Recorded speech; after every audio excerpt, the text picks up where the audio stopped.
As supporters of embattled President Hosni Mubarak take to the streets of Cairo for the first time to clash with those who want him out after 30 years of rule. Egypt's neighbors are looking on anxiously as turmoil continues while a new phase of Middle East history unfolds. US President Barack Obama signs the new START nuclear arms cuts treaty, meaning the deal between Russia and America to reduce nuclear weapons will go live in just days. It replaces the 1991 agreement, which lapses over a year ago, and will reduce both countries' nuclear arsenals by around a third. And Moscow warns of retaliation over what it says is Ireland's unfounded expulsion of a diplomat. Dublin claims Russian intelligence made fake Irish passports for its spy ring unmasked in the US last year. And those are the headlines. Up next in our Crosstalk show, talking today about what's behind the uprising in Egypt and what lies ahead.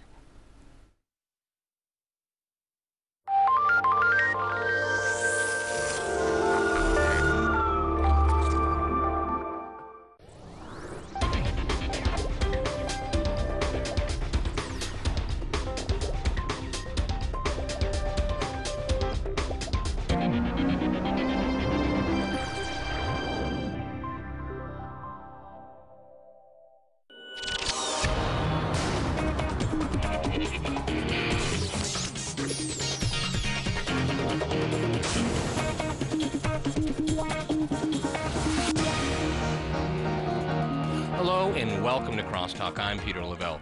Game changer as events continue to unfold in Egypt. What kind of Middle East is coming into being? And if democracy is indeed on march, how will this change the geopolitical order of the region?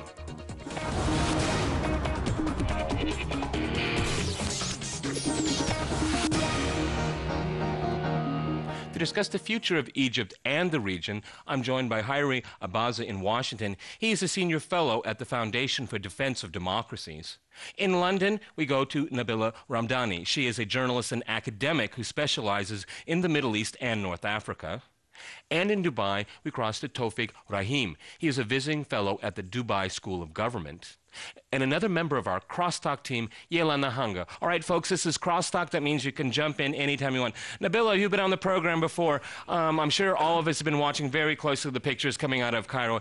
Is that democracy, or is that just disgust with a dictator that overstayed his stay in Egypt as a client of the United States? I mean, we like to talk about democracy, but this right now, this is just a lot of people that are very angry. Having said that, watching them, there's almost like a celebration going on there. No violence has been reported, and they were expecting 1 million people to show up. 2 million showed up, and events are still playing out. So how would you describe what's going on there? I think it's quite extraordinary to see so many people determined to try and force President Mubarak out, and it's been dubbed as they hope to gather 1 million people. We're hearing that they've gathered more people on the street, and it's definitely a march, i.e. to get rid of President Mubarak as soon as possible. But it seems to me that the future of the Mubarak regime is not so much being decided on the streets of Egypt, but mainly there are certainly hard talks going on behind the scenes between Egypt and indeed the Americans. And what is staggering is that we haven't heard from the Obama administration a clear and unequivocal demand for Mubarak to step down, but rather we're hearing talks about fears about the more concerned about the stability of Egypt and indeed the region, whatever that means, if it means protecting American US interests. With all due respect, Nabila, if I could just interject. Go right ahead. I mean, you could lay this at the doorstep of the US, but, you know, at the end of the day, the only world leader who's been unequivocal about this is Prime Minister Erdogan of Turkey. The European leaders, the American leaders, even the Latin American leaders, East Asian, South Asian leaders, all have been all have been silent. So I think it's a little bit misleading to lay this on the doorstep of the Americans. Yeah, but I mean, I think a lot of people would say that Mubarak certainly was a client. He was a client of the United States, and that's probably the difference here. I mean, there's a lot invested in this relationship here, and I think, and I wanted to get into it later, but I mean, a change in regime in Egypt, especially if it's people's power, and it's not going to be a pawn of the United States, is truly significant, and I think all of us would agree with that. And again, I mean, you know, I'm saying Israel for one. Hyrie, if I can go to you, I mean, Nabila brings up a good idea. I mean, maybe a lot of people are being quiet about this, but the country and the person that should be saying the most is the Obama administration. And what they've had to say is quite appalling, I would say. I mean, considering the United States loves to talk about democracy, but people on the ground are taking their own fate into their own hands after all of what we've heard about democracy promotion from the United States.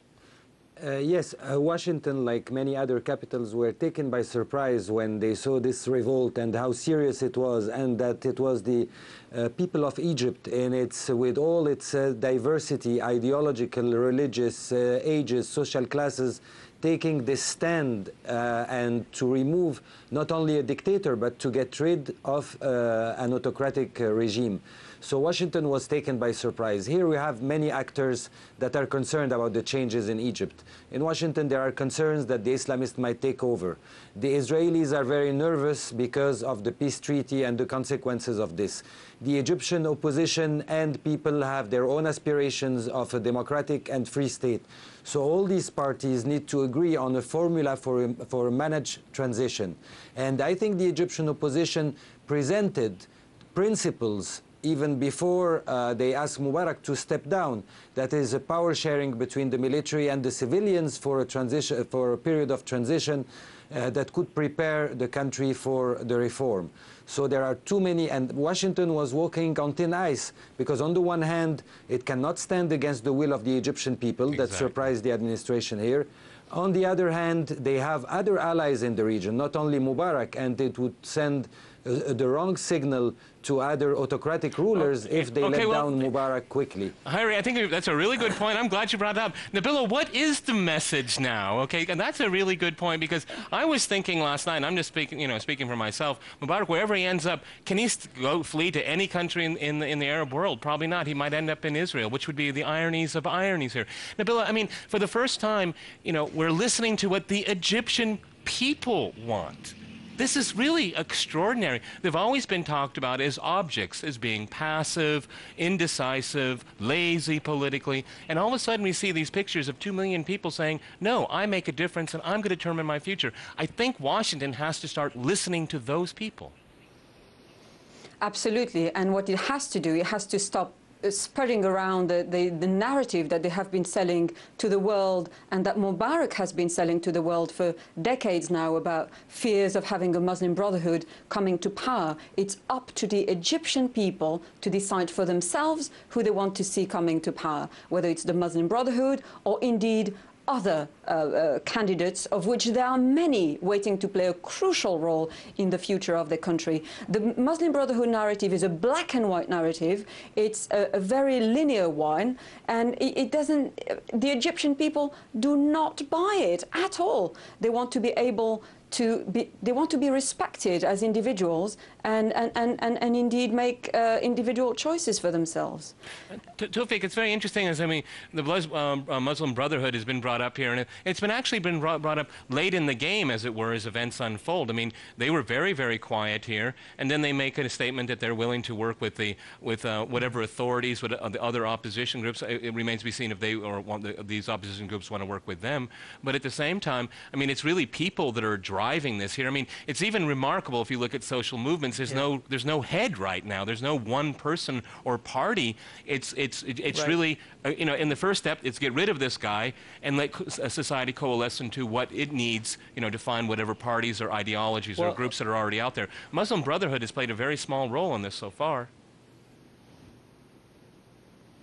Well, for the last, 20 or so years, the only opposition that was emerging was from within the mosques, kind of, in a way, a little bit of an untouched area from the state. But what you saw happen in Tunis was the emergence of this new opposition, which was this wide, social media-driven, diffuse youth population that wasn't politically Islamist, that wasn't necessarily organized, contesting the state.